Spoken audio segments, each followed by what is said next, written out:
Hi, my name is Shannon, and I will be sharing with you the symbolic convergence theory. This theory was created by Ernest Borman, a social psychologist, and states that sharing group fantasies creates symbolic convergence, which is a closeness that's developed amongst group members. I believe that I experienced this symbolic convergence in my professional life one day when discussing with coworkers about winning the lottery as a team. One day, our team was at lunch, and someone made mention of everyone chipping in to purchase tickets for the lottery, seeing as it was over $4 million. And this idea was well received, and we all discussed how many tickets we would get, how much money we would put towards the tickets, what numbers to choose, and then we just started to talk about what we would do with the money if we were to win. And one woman mentioned she would like to pay her bills. Another woman said, "Man, forget the bills. I just want to quit my job and travel." And I just thought, wouldn't it be funny if we all quit? Well, once I said that, it just began a whirlwind of discussion because then it went from, well, yeah, what if we do win? Do we all quit at once? Or do we quit, strategically? Like one person quits and then 2 weeks later another person quits? And if we decide to do that, who quits first? The person who worked there the longest? Or do we rock, paper, scissors to decide who quits first?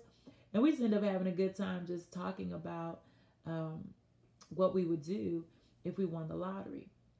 Of course, we didn't win the lottery, and that became known as the lottery upset of 2017. And my inference here is that we were able to develop a camaraderie due to this collective sharing of this fantasy of winning the lottery. Because we were able to share with each other our dreams, our hopes, our desires, it allowed for our team to become closer.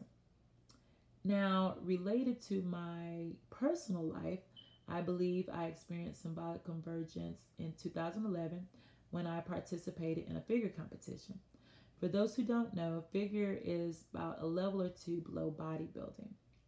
And so, as I prepared for this competition, I was on a diet that consisted me of eating the same 6 meals every day for 20 weeks.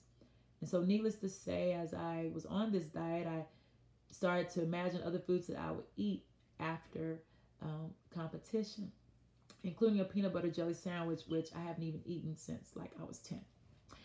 Anyway, the competition day arrives, and I'm backstage that morning with other women, and we're waiting to go on stage. While waiting back there, there were women trying to get that last bulk with their resistance bands, and there were other women working on their suits, and other women putting on makeup. And finally, the time came for us to get out on stage, and we'll walk out there with smiles on our faces as these bright lights blind us, and we stand and pose and hold our cores tight as we're being judged. At the end of the judging round, we go backstage and start to discuss how we felt we did on stage. And we encourage each other because we understand and know the struggles that each one has been through regarding diets and personal trainers and the money that it took to get to that point in time. Um, by the end of all of that, we were able to wish each other luck, and we just look forward to seeing each other later that evening for the award ceremony. Well, that evening arrives, and because the preliminary judging had already taken place, we weren't as nervous. So we were able to sit backstage and talk a little more as we waited to go on stage. And while back there, I just made mention of getting a cheeseburger after the competition. And man, that just seemed to set off like a domino effect because the next thing you know, other women were talking about what they plan on eating after the competition. We had women who wanted barbecue, tacos, cheeseburgers, pizza, sushi, you name it, somebody wanted it. I mean, women who were walking by would hear our conversation, they got in on it, and just that whole day, I was able to bond with these women just over this competition.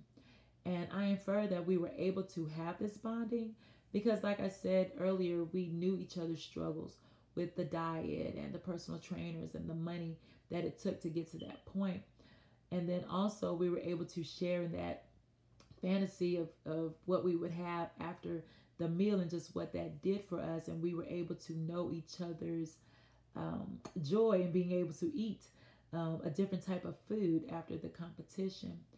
And so I believe we were able to fulfill Borman's theory as well as the theory of food brings people together.